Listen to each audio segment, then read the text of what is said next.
Vous êtes bien à la grande édition du journal sur la Voix Sainte TV. À présent, les titres de l'actualité. L'ordre de l'Église de Côte d'Ivoire a échangé avec les ministres de Dieu de Jacquesville au centre des échanges, la dignité des serviteurs de Dieu. Moment historique au Zimbabwe, Emmerson Mnangagwa a été investi président de la République ce vendredi. Il succède à Robert Mugabe après 37 ans de règne. L'espoir de retrouver les 44 marins disparus en Argentine se réduit et la désolation dans le pays est grande. Bienvenue à tous. L'ordre de l'Église de Côte d'Ivoire a initié des rencontres à l'intérieur du pays. Cette fédération, dirigée par le prophète Ablégui François, est allée à la rencontre des ministres de Dieu de Jacquesville. Au centre des échanges, la dignité des serviteurs de Dieu. Nous y reviendrons dans nos prochaines éditions. Abidjan accueille le 5e sommet Union africaine-Union européenne consacré au thème « Investi dans la jeunesse pour un avenir durable ». Un sommet qui sera sans doute marqué par le message de la star du football Didier Drogba à la jeunesse au cours d'un concert prévu à cet effet. Commentaire Estelle Traillot.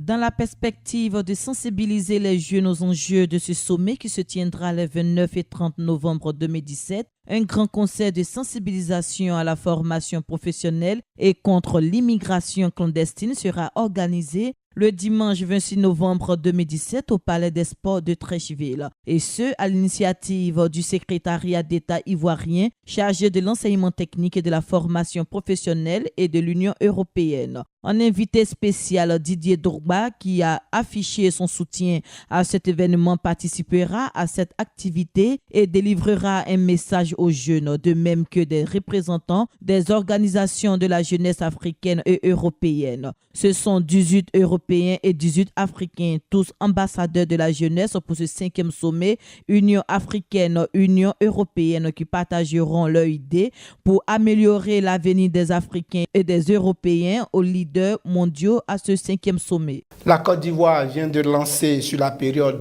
2018-2025 la deuxième génération du programme national d'investissement agricole doté d'une enveloppe de plus de 11 milliards de francs CFA. Cet ambitieux programme vise essentiellement l'autosuffisance et la transformation locale. France Conan.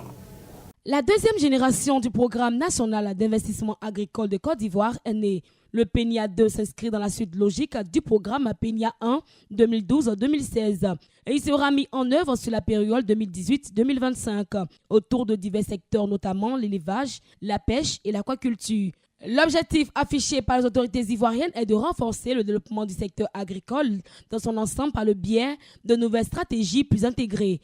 Pour ce faire, le gouvernement ivoirien va doter le PENIA 2 par un financement global de 11 905 milliards de francs CFA. Les ressources financières destinées à ce programme seront déployées sur les périodes 2018-2020 et 2021-2025. Rappelons que ce programme a été adopté en Conseil des ministres ce mercredi 22 novembre 2017. Nous vous le disions en titre, historique, la journée de ce vendredi l'a été pour le Zimbabwe. 37 ans après, le pouvoir change de visage. Emmerson Mnangagwa succède à Robert Mugabe suite à la démission de ce dernier. Pilier du régime Mugabe, celui qu'on surnomme le crocodile pour son caractère dur, a occupé le poste de vice-président jusqu'à ce que Grace Mugabe, l'épouse du chef de l'État, obtienne son limogeage il y a 2 semaines. Emmerson Mnangagwa a promis faire des réformes économiques et de l'instauration de la démocratie des priorités. Voici le nouvel homme fort du Zimbabwe, Emmerson Mnangagwa, 75 ans, ancien bras droit de Mugabe. À peine revenu de son exil sud-africain, il a rejoint ses partisans au siège du parti au pouvoir, le ZANU-PF. Après 37 années d'un règne sans partage de Robert Mugabe, l'ancien vice-président suscite l'espoir d'une croissance économique qui redécolle. 90% des Zimbabwéens sont aujourd'hui au chômage. Nous sommes les témoins d'une démocratie naissante pour notre pays.